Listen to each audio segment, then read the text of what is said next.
Greetings, everyone. Ronnie Landis here, and welcome to my newsletter. And as a way to introduce my newsletter, I want to deliver to you some incredible value and share with you my 5 most highly recommended habits for truly revolutionizing your life. And these aren't just tips, these aren't just rituals, these are truly habits because when you create consistency with these habits, your life in every area of your life, your health, your wellness, your mental health, your emotional presence, and your physical health will literally transform in front of your eyes. So let's get started. The first thing that I recommend is first thing in the morning before you drink coffee or tea or have your breakfast. Remember, the word breakfast means to break a fast. Before you do that, you want to drink 1 liter of spring water every single morning. There's a great phrase that nature's solution to pollution is dilution. So when we want to cleanse and detoxify in the morning, before we put in a bunch of calories and a bunch of heavy food, we want to dilute the residual toxins from metabolism and environmental toxins that are residing in our body. We want to flush all that out, and we have to dilute all that. So that's why we drink 1 liter of water every morning and get ourselves hydrated. The number one principle to health is proper hydration. So the first thing that we do is drink 1 liter of spring water every single morning. And the second habit that could truly revolutionize your health and wellness and your overall life is start adopting a 50% and eventually a 70% liquid-based diet of water, juices, herbal teas, and herbal tonics, and smoothies, superfood smoothies, and high water-rich foods.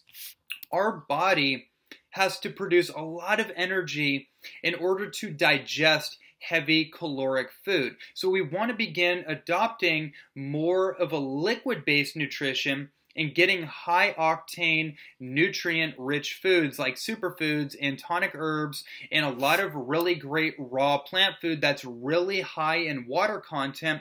We want to be getting that into our system throughout the day so we stay hydrated, we're flushing things out, we're eliminating toxins, and we're staying light on our feet, right? We want to lighten up the load so we don't feel the heavy burden of life and we don't feel the burden of all the food that we're putting into our body, and we feel super light. That's the basic idea. So adopting a high water-rich diet with fruits and vegetables and sea vegetables and fermented foods and raw foods, water-rich foods, and then a lot of liquids like water, juices, teas, herbal tonics, and superfood smoothies. My third habit recommendation is that we read at least 10 pages or 30 minutes minimum each and every day. Jim Rohn, the great success philosopher who recently passed away a few years ago, he had a great phrase which was that you can skip a meal but never skip your reading. And reading is a form of mental nutrition.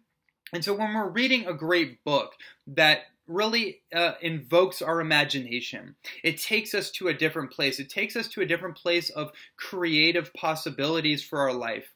Or we're reading a book that inspires us. We're reading a personal development book on how to build a business, how to pursue the life of our dreams, how to achieve greater health, like what my books are based on.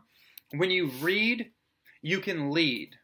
But you can't lead if you don't read. There's a great saying as well is that not all readers are leaders, but all leaders are definitely readers. So make sure you get that mental nutrition by reading at least 10 pages of a book that you're called to or 30 minutes minimum of a book every single day.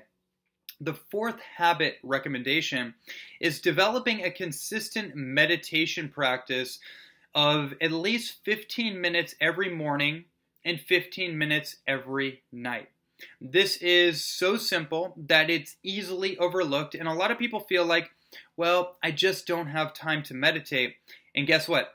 If you don't have time to meditate, then that probably means that you don't really have your life in a hierarchy of priorities. You're not prioritizing meditation, and that's a big problem because we live in a world where there is shiny objects and short-term gratification and all kinds of things vying for our attention. And scientific research has actually shown that right now, in this point in human history, we have a shorter attention span than any other time in human history. It's because of things like social media. And they even say that scrolling is the new smoking. This is a big deal. And this is affecting our brain, and it's affecting our ability to be present in life and our ability to focus in on what it is that we want to be focusing on. So having a consistent meditation practice is not just a great recommendation, it's absolutely essential. And I recommend that whatever form of meditation that you do, explore different formats like transcendental meditation or Ayurvedic kind of yogic breath work, breath of fire meditation, whatever floats your boat.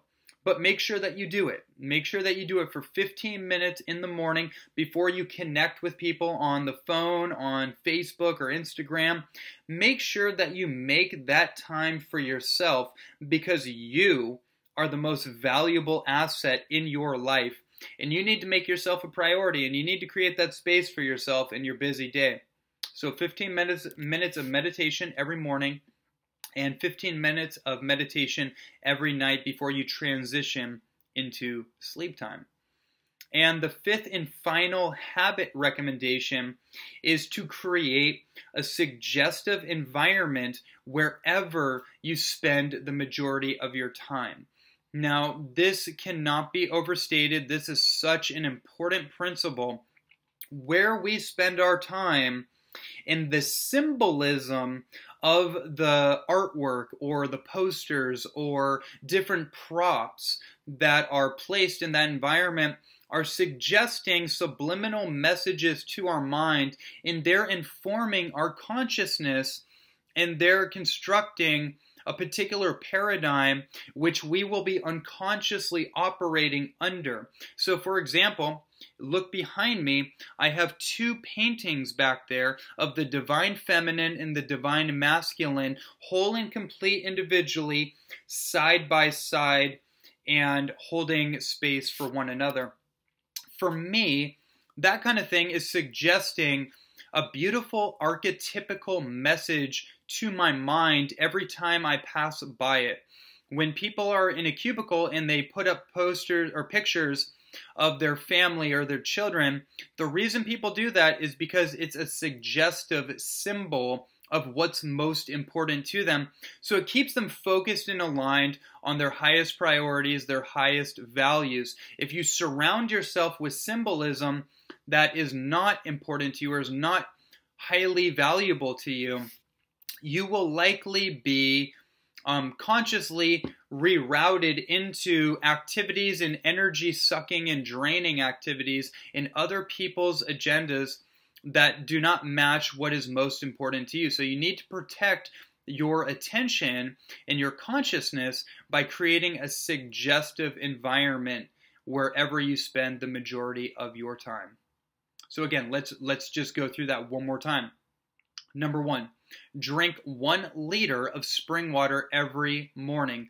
Nature's solution to pollution is dilution. You got it. Number two, adopt a 50 to 70% high water-rich liquid-based diet. Number three, read 10 pages or 30 minutes minimum of a good book every single day. You got to feed that mind. You got to feed that mind every single day with good knowledge and wisdom. Number four, develop a consistent meditation practice of 15 minutes per morning and 15 minutes per night. Connect with yourself first thing in the morning. Connect back with yourself first thing before going into your sleep state. And number 5, create a suggestive environment wherever you spend the majority of your time.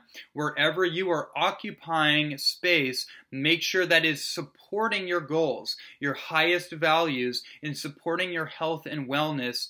And the only way to do that is by creating and designing your environment to the specifications of what is most important and valuable to you. So there you go. Those are my top 5 habits for health of mind, body, and emotional presence.